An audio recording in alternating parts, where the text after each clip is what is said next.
Se présenter de manière originale.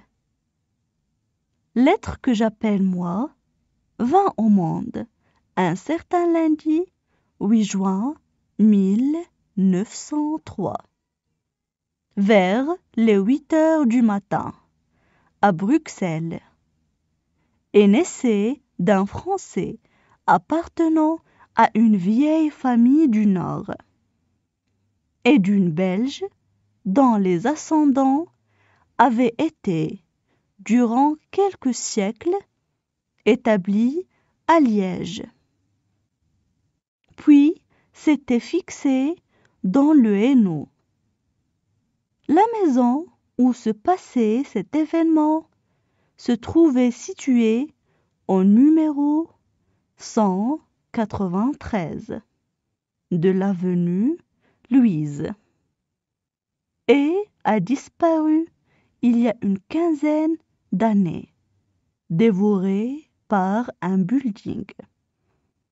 J'ai passé toute mon enfance et mon adolescence au bord de la mer, à faire de la voile avec mon père. C'est peut-être ce qui m'a donné le goût du grand air, du voyage et de l'aventure. Quand j'ai dû partir à Paris pour faire mes études, le voyage m'a énormément manqué.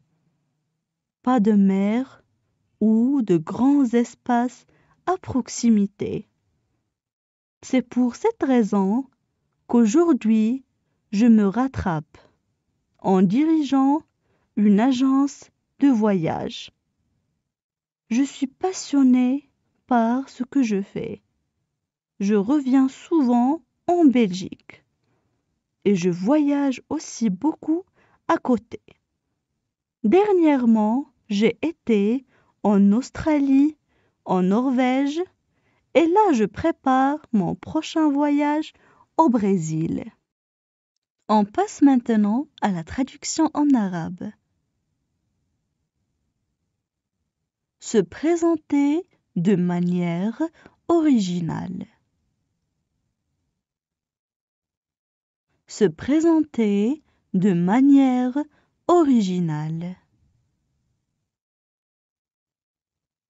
L'être que j'appelle moi vint au monde un certain lundi 8 juin 1903.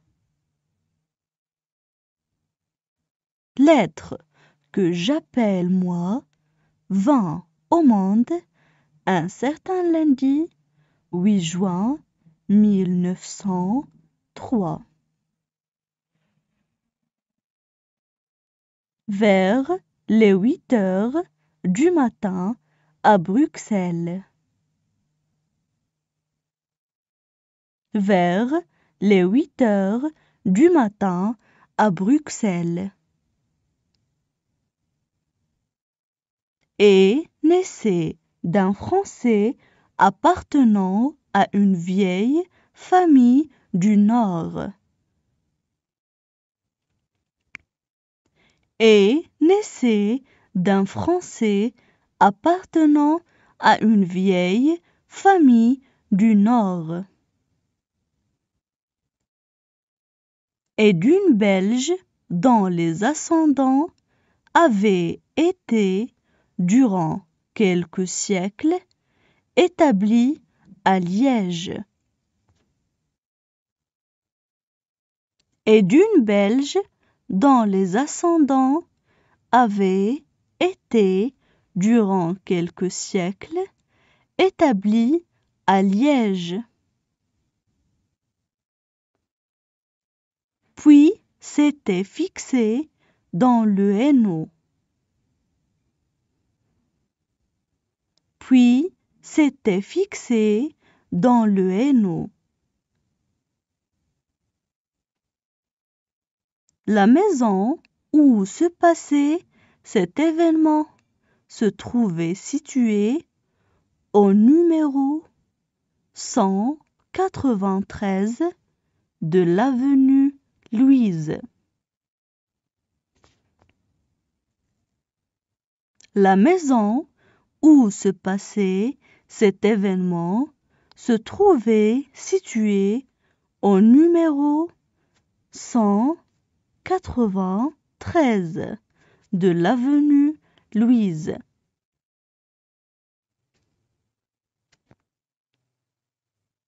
Et a disparu il y a une quinzaine d'années, dévoré par un building. Et a disparu il y a une quinzaine d'années, dévoré par un building.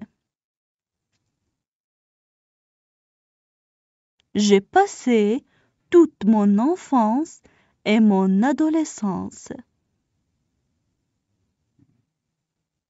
J'ai passé toute mon enfance et mon adolescence au bord de la mer, à faire de la voile avec mon père. Au bord de la mer, à faire de la voile avec mon père. C'est peut-être ce qui m'a donné le goût du grand air, du voyage et de l'aventure. C'est peut-être ce qui m'a donné le goût du grand air, du voyage et de l'aventure. Quand j'ai dû partir à Paris pour faire mes études. Quand j'ai dû partir à Paris pour faire mes études. Le voyage m'a énormément manqué. Le voyage m'a énormément manqué. Pas de mer ou de grands espaces à proximité. Pas de mer ou de grands espaces à proximité. C'est pour cette raison qu'aujourd'hui, je me rattrape en dirigeant une agence de voyage. C'est pour cette raison qu'aujourd'hui, je me rattrape en dirigeant une agence de voyage. Je suis passionnée par ce que je fais. Je reviens souvent en Belgique. Je suis passionnée par ce que je fais. Je reviens souvent en Belgique. Et je voyage aussi beaucoup à côté. Et je voyage aussi beaucoup à côté. Dernièrement, j'ai été en Australie, en Norvège. Dernièrement, j'ai été en Australie, en Norvège. Et là, je prépare mon prochain voyage au Brésil. Et là, je prépare mon prochain voyage au Brésil. Maintenant, je vais relire le texte. الآن سوف أعيد قراءة نص للمرة الثانية. Se présenter de manière originale. L'être que j'appelle moi vint au monde un certain lundi 8 juin 1903, vers les 8 heures du matin, à Bruxelles, et naissait d'un Français appartenant à une vieille famille du Nord et d'une Belge dont les ascendants avaient été, durant quelques siècles, établis à Liège. Puis s'était fixé dans le Hainaut. La maison où se passait cet événement se trouvait située au numéro 193 de l'avenue Louise et a disparu il y a une quinzaine d'années, dévorée par un building. J'ai passé toute mon enfance et mon adolescence au bord de la mer, à faire de la voile avec mon père. C'est peut-être ce qui m'a donné le goût du grand air, du voyage et de l'aventure.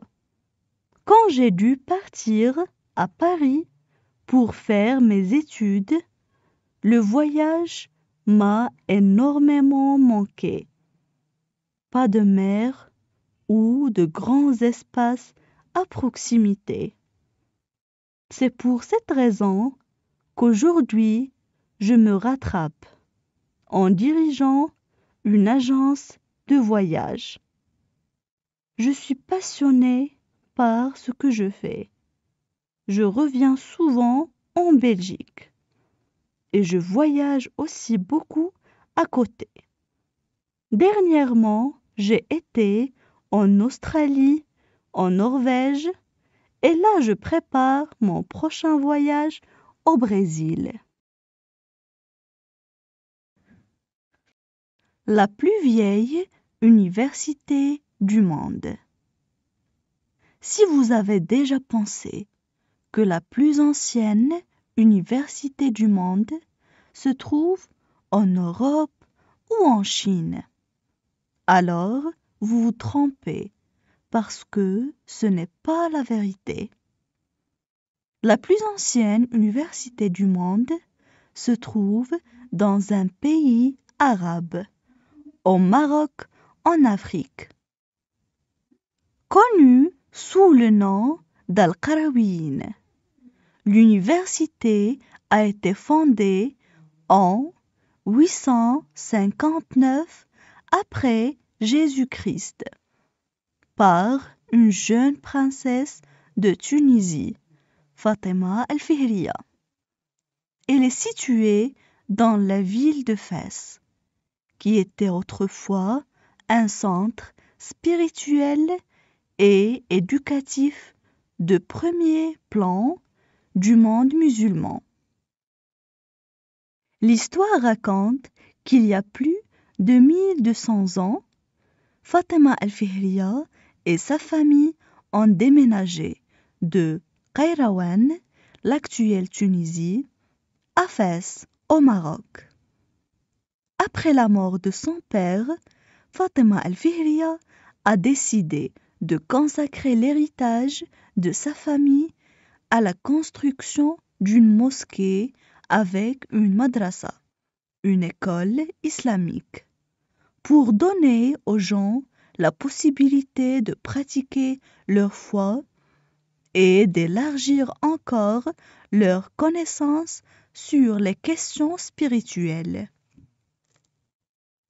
Au fil des ans, Al-Qarawiyyin est devenu l'un des principaux centres religieux et éducatifs du monde musulman. On passe maintenant à la traduction en arabe.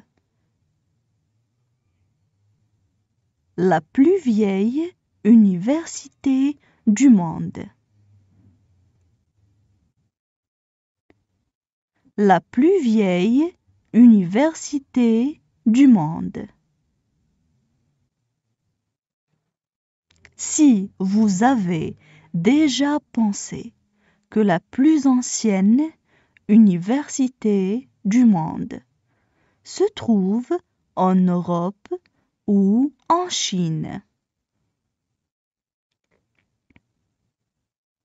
Si vous avez déjà pensé que la plus ancienne université du monde se trouve en Europe ou en Chine, alors vous vous trompez parce que ce n'est pas la vérité.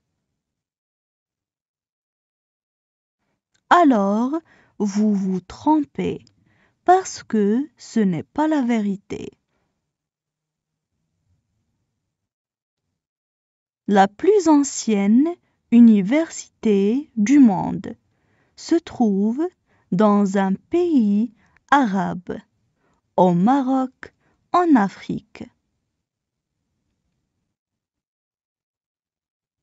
La plus ancienne université du monde se trouve dans un pays arabe, au Maroc, en Afrique.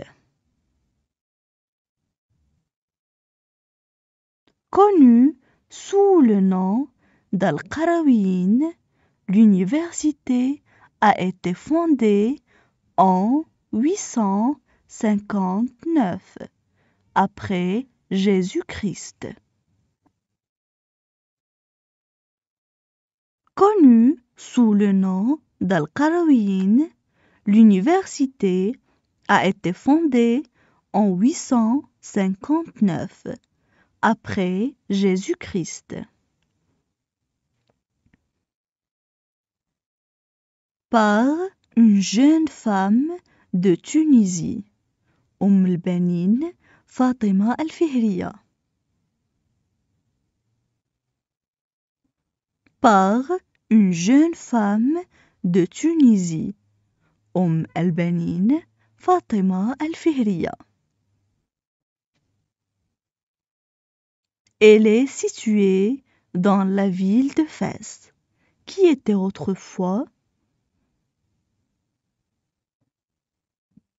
Elle est située dans la ville de Fès, qui était autrefois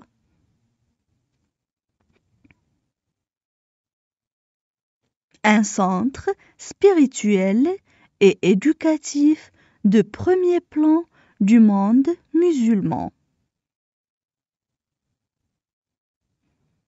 Un centre spirituel et éducatif de premier plan du monde musulman. L'histoire raconte qu'il y a plus de 1200 ans, Fatima al-Fihriya. L'histoire raconte qu'il y a plus de 1200 ans, Fatima al-Fihriya et sa famille ont déménagé de Qayrawan, l'actuelle Tunisie, à Fès, au Maroc. Et sa famille ont déménagé de Qayrawan, l'actuelle Tunisie, à Fès, au Maroc. Après la mort de son père, Fatima al-Fihriya a décidé de consacrer l'héritage de sa famille. Après la mort de son père, Fatima al-Fihriya a décidé de consacrer l'héritage de sa famille à la construction d'une mosquée avec une madrasa, une école islamique. À la construction d'une mosquée avec une madrasa, une école islamique. Pour donner aux gens la possibilité de pratiquer leur foi. Pour donner aux gens la possibilité de pratiquer leur foi et d'élargir encore leur connaissance sur les questions spirituelles. Et d'élargir encore leur connaissance sur les questions spirituelles. Au fil des ans, Al-Qarawiyyin est devenu l'un des principaux centres religieux. Au fil des ans, Al-Qarawiyyin est devenu l'un des principaux centres religieux et éducatifs du monde musulman. Et éducatif du monde musulman. Maintenant, je vais relire le texte. الآن سوف أعيد قراءة نص للمرة الثانية. La plus vieille université du monde. Si vous avez déjà pensé que la plus ancienne université du monde se trouve en Europe ou en Chine, alors vous vous trompez parce que ce n'est pas la vérité. La plus ancienne université du monde se trouve dans un pays arabe, au Maroc, en Afrique. Connue sous le nom d'Al-Qarawiyyin, l'université a été fondée en 859 après Jésus-Christ par une jeune princesse de Tunisie, Fatima Al-Fihriya. Elle est située dans la ville de Fès, qui était autrefois un centre spirituel et éducatif de premier plan du monde musulman. L'histoire raconte qu'il y a plus de 1200 ans, Fatima Al-Fihriya et sa famille ont déménagé de Qayrawan, l'actuelle Tunisie, à Fès, au Maroc. Après la mort de son père, Fatima Al-Fihriya a décidé de consacrer l'héritage de sa famille à la construction d'une mosquée avec une madrasa, une école islamique, pour donner aux gens la possibilité de pratiquer leur foi et d'élargir encore leur connaissance sur les questions spirituelles. Au fil des ans, Al-Qarawiyyin est devenu l'un des principaux centres religieux et éducatifs du monde musulman.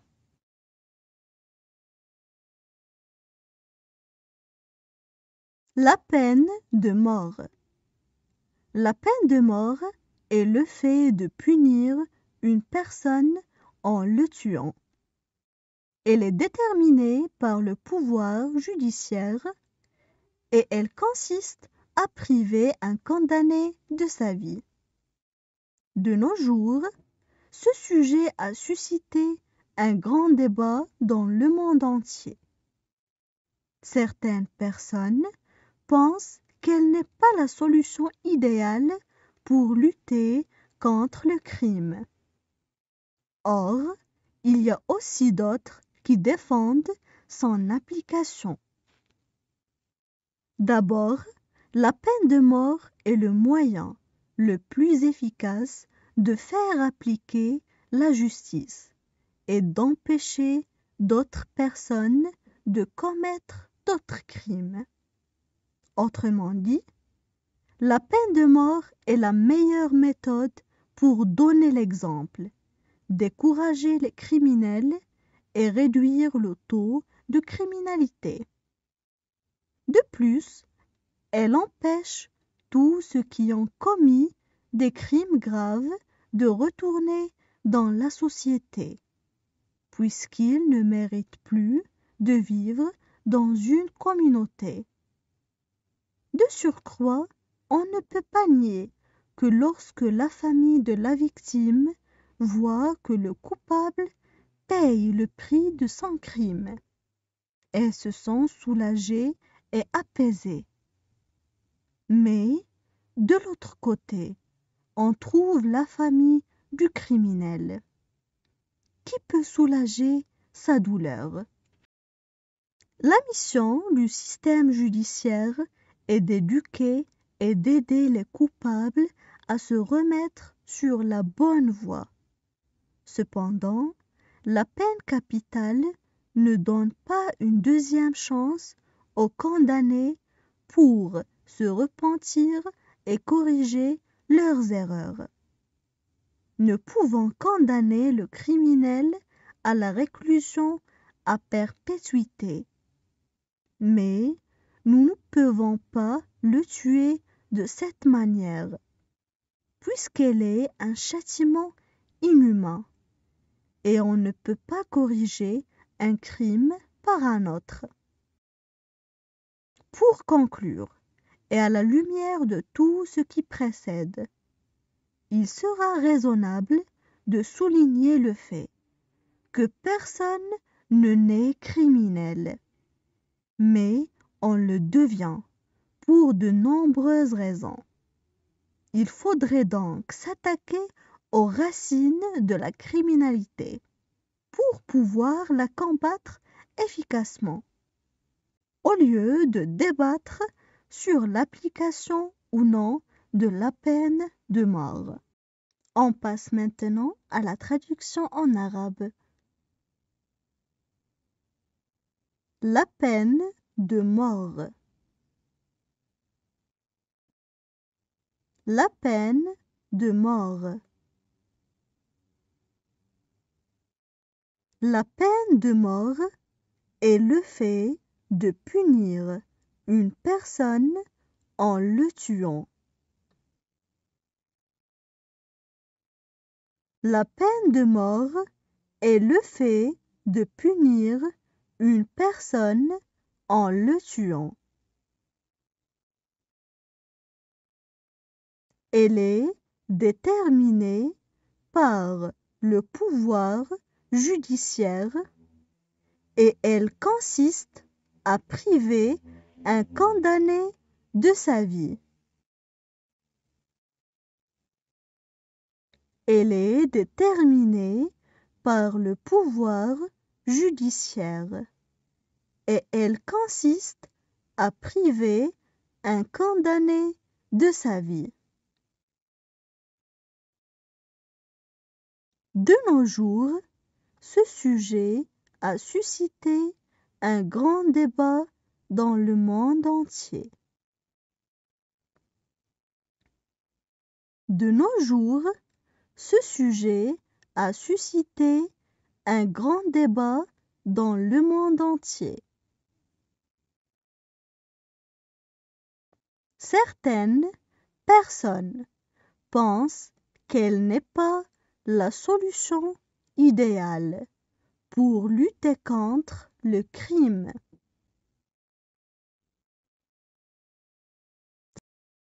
Certaines personnes pensent qu'elle n'est pas la solution idéale pour lutter contre le crime. Or, il y a aussi d'autres qui défendent son application. Or, il y a aussi d'autres qui défendent son application. D'abord, la peine de mort est le moyen le plus efficace de faire appliquer la justice. D'abord, la peine de mort est le moyen le plus efficace de faire appliquer la justice. est d'empêcher d'autres personnes de commettre d'autres crimes. Et d'empêcher d'autres personnes de commettre d'autres crimes. Autrement dit, la peine de mort est la meilleure méthode pour donner l'exemple.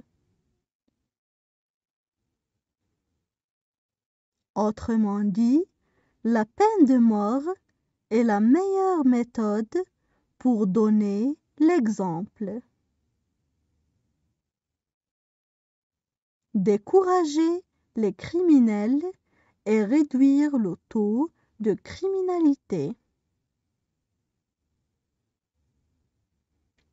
Décourager les criminels et réduire le taux de criminalité. De plus, elle empêche tous ceux qui ont commis des crimes graves de retourner dans la société. De plus, elle empêche tous ceux qui ont commis des crimes graves de retourner dans la société.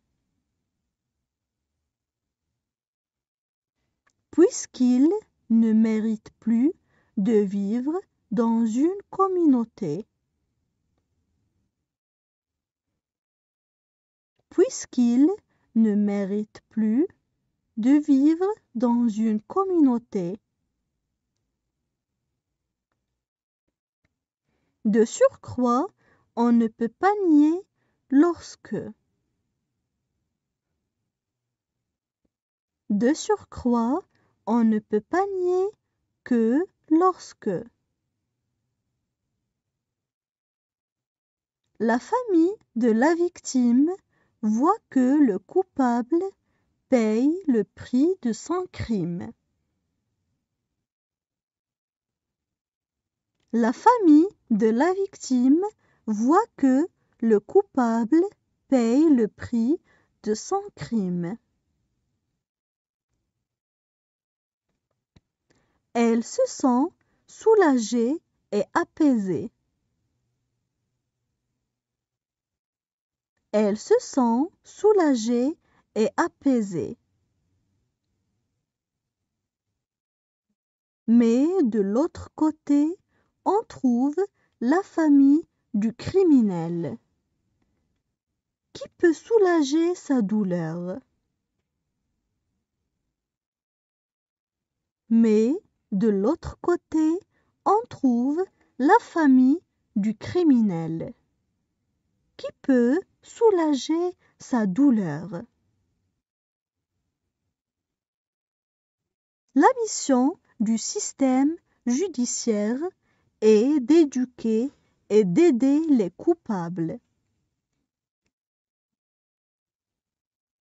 La mission du système judiciaire est d'éduquer et d'aider les coupables à se remettre sur la bonne voie. À se remettre sur la bonne voie. Cependant, la peine capitale ne donne pas une deuxième chance aux condamnés. Cependant, la peine capitale ne donne pas une deuxième chance aux condamnés. Pour se repentir et corriger leurs erreurs. Pour se repentir et corriger leurs erreurs. Nous pouvons condamner le criminel à la réclusion à perpétuité. Nous pouvons condamner le criminel à la réclusion à perpétuité.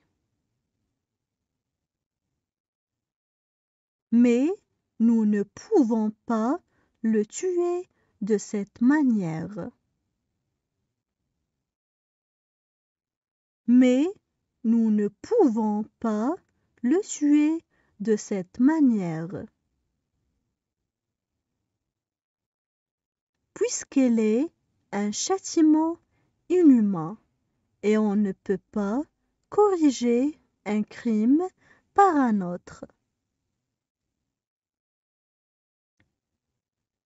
Puisqu'elle est un châtiment inhumain et on ne peut pas corriger un crime par un autre. Pour conclure et à la lumière de tout ce qui précède. Pour conclure et à la lumière de tout ce qui précède. Il sera raisonnable de souligner le fait que personne ne naît criminel. Il sera raisonnable de souligner le fait que personne ne naît criminel. Mais on le devient pour de nombreuses raisons. Mais on le devient pour de nombreuses raisons. Il faudrait donc s'attaquer aux racines de la criminalité pour pouvoir la combattre efficacement. Il faudrait donc s'attaquer aux racines de la criminalité pour pouvoir la combattre efficacement. Au lieu de débattre sur l'application ou non de la peine de mort, au lieu de débattre sur l'application ou non de la peine de mort. Maintenant, je vais relire le texte. الآن سوف أعيد قراءة نص للمرة الثانية. La peine de mort. La peine de mort est le fait de punir une personne en le tuant. Elle est déterminée par le pouvoir judiciaire et elle consiste à priver un condamné de sa vie. De nos jours, ce sujet a suscité un grand débat dans le monde entier. Certaines personnes pensent qu'elle n'est pas la solution idéale pour lutter contre le crime. Or, il y a aussi d'autres qui défendent son application. D'abord, la peine de mort est le moyen le plus efficace de faire appliquer la justice et d'empêcher d'autres personnes de commettre d'autres crimes. Autrement dit, la peine de mort est la meilleure méthode pour donner l'exemple, décourager les criminels et réduire le taux de criminalité. De plus, elle empêche tous ceux qui ont commis des crimes graves de retourner dans la société, puisqu'ils ne méritent plus de vivre dans une communauté. De surcroît, on ne peut pas nier que lorsque la famille de la victime voit que le coupable paye le prix de son crime, elles se sentent soulagées et apaisées. Mais, de l'autre côté, on trouve la famille du criminel. Qui peut soulager sa douleur? La mission du système judiciaire est d'éduquer et d'aider les coupables à se remettre sur la bonne voie. Cependant, la peine capitale ne donne pas une deuxième chance aux condamnés pour se repentir et corriger leurs erreurs. Ne pouvons condamner le criminel à la réclusion à perpétuité, mais nous ne pouvons pas le tuer de cette manière, puisqu'elle est un châtiment inhumain, et on ne peut pas corriger un crime par un autre. Pour conclure, et à la lumière de tout ce qui précède, il sera raisonnable de souligner le fait que personne ne naît criminel, mais on le devient pour de nombreuses raisons.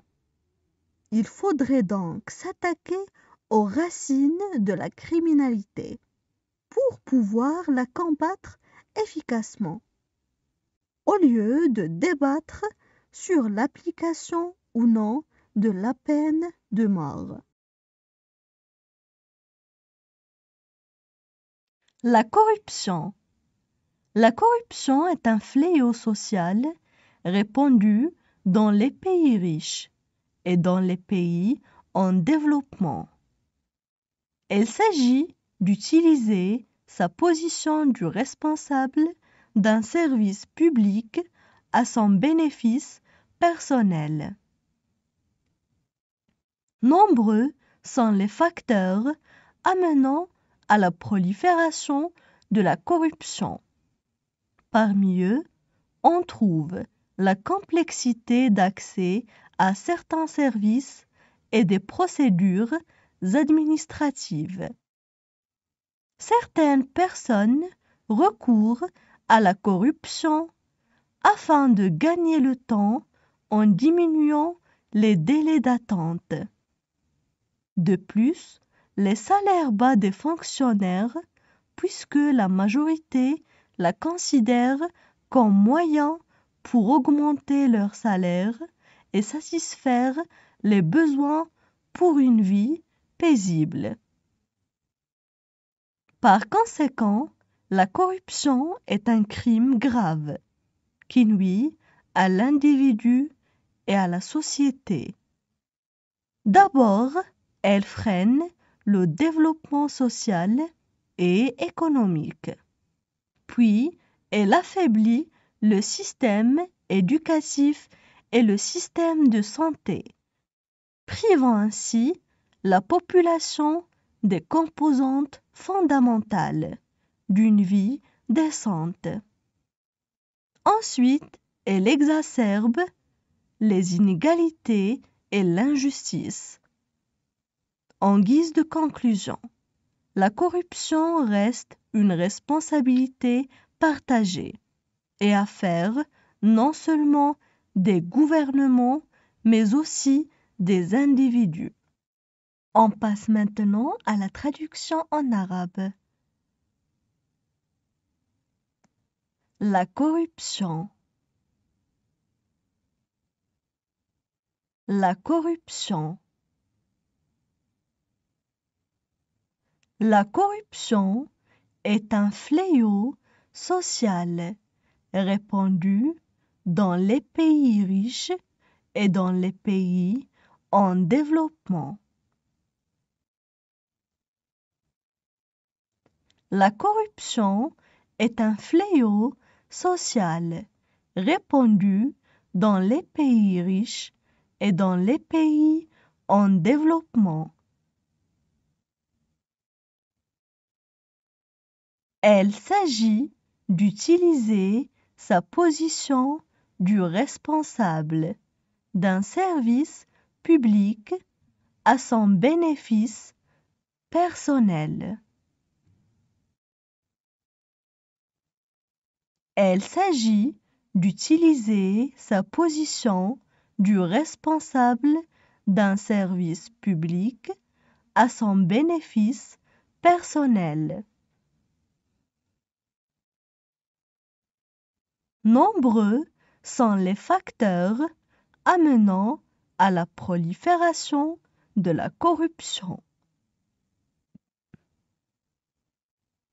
Nombreux sont les facteurs amenant à la prolifération de la corruption. Parmi eux, on trouve la complexité d'accès à certains services et des procédures administratives. Parmi eux, on trouve la complexité d'accès à certains services et des procédures administratives. Certaines personnes recourent à la corruption afin de gagner le temps.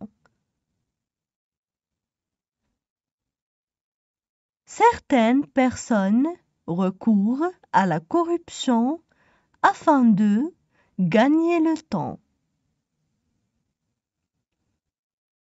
En diminuant les délais d'attente. En diminuant les délais d'attente. De plus, les salaires bas des fonctionnaires, puisque la majorité la considère. De plus, les salaires bas des fonctionnaires, puisque la majorité la considère. Comme moyen pour augmenter leur salaire et satisfaire les besoins pour une vie paisible. Comme moyen pour augmenter leur salaire et satisfaire les besoins pour une vie paisible. Par conséquent, la corruption est un crime grave qui nuit à l'individu et à la société. Par conséquent, la corruption est un crime grave qui nuit à l'individu et à la société. D'abord, elle freine le développement social et économique. D'abord, elle freine le développement social et économique. Puis, elle affaiblit le système éducatif et le système de santé. Puis, elle affaiblit le système éducatif et le système de santé. Privant ainsi la population des composantes fondamentales d'une vie décente. Privant ainsi la population des composantes fondamentales d'une vie décente. Ensuite, elle exacerbe les inégalités et l'injustice. Ensuite, elle exacerbe les inégalités et l'injustice. En guise de conclusion, la corruption reste une responsabilité partagée. En guise de conclusion, la corruption reste une responsabilité partagée. Et affaire non seulement des gouvernements, mais aussi des individus. Et affaire non seulement des gouvernements, mais aussi des individus. Maintenant, je vais relire le texte. الآن سوف أعيد قراءة نص للمرة الثانية. La corruption. La corruption est un fléau social répandu dans les pays riches et dans les pays en développement.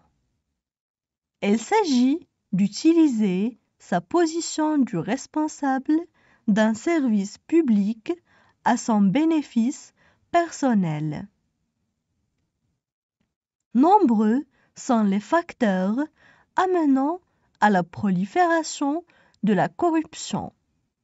Parmi eux, on trouve la complexité d'accès à certains services et des procédures administratives.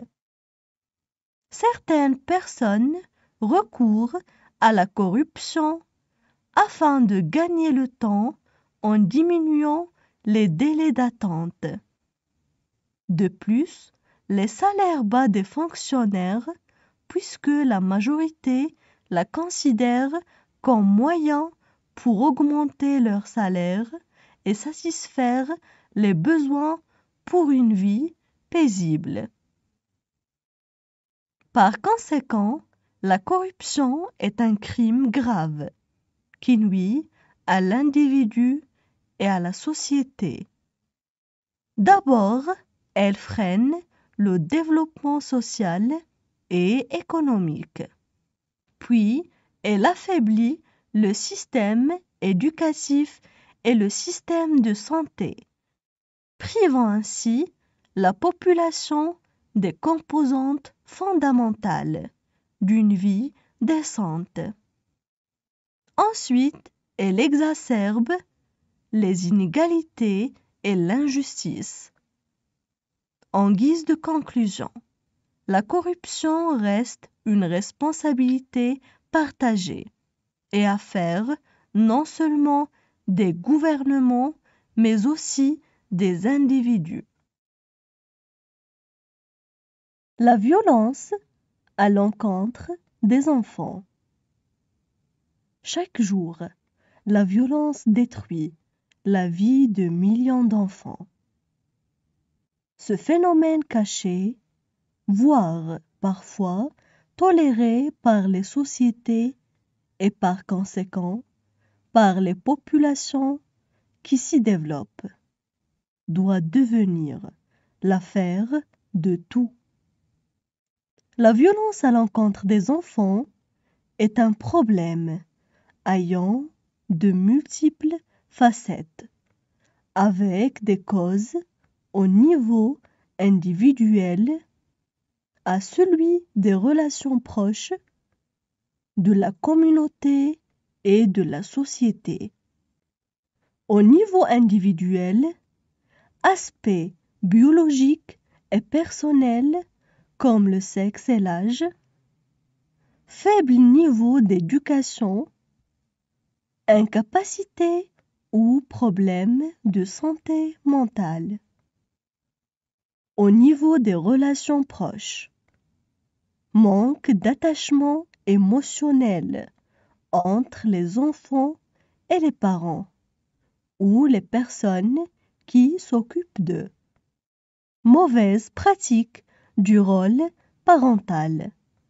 Mariage précoce ou forcé.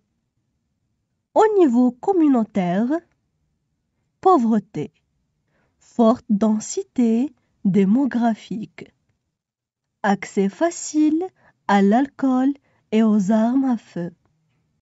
Au niveau de la société, les inégalités économiques, sociales et celles entre les sexes. Absence ou insuffisance de la protection sociale.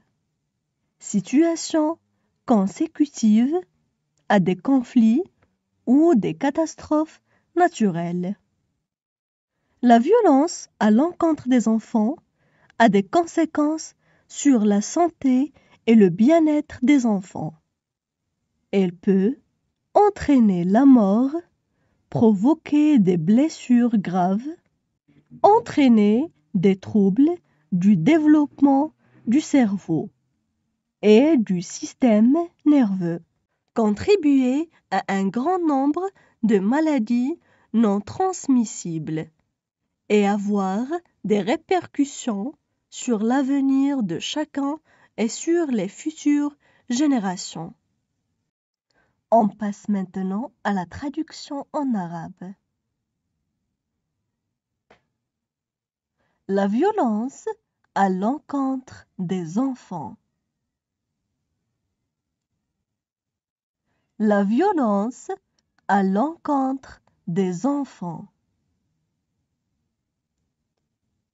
Chaque jour, la violence détruit la vie de millions d'enfants. Chaque jour, la violence détruit la vie de millions d'enfants. Ce phénomène caché, voire parfois toléré par les sociétés. Ce phénomène caché, voire parfois toléré par les sociétés. Il doit devenir l'affaire de tous. Il doit devenir l'affaire de tous.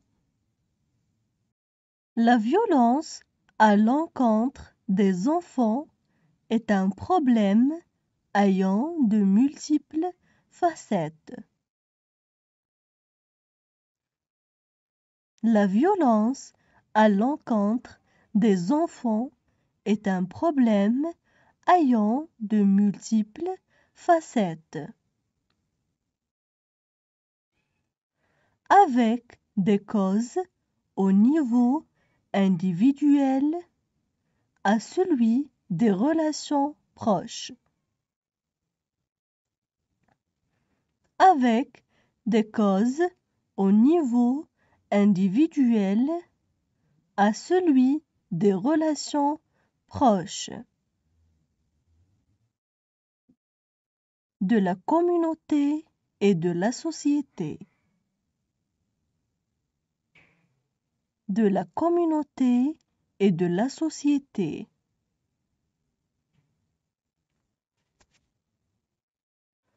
Au niveau individuel, aspect biologique et personnel comme le sexe et l'âge. Au niveau individuel, aspect biologique et personnel comme le sexe et l'âge. Faible niveau d'éducation, incapacité ou problème de santé mentale.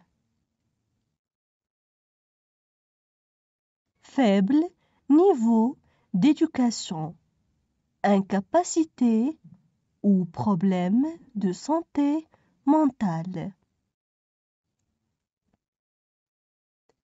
Au niveau des relations proches, manque d'attachement émotionnel entre les enfants et les parents.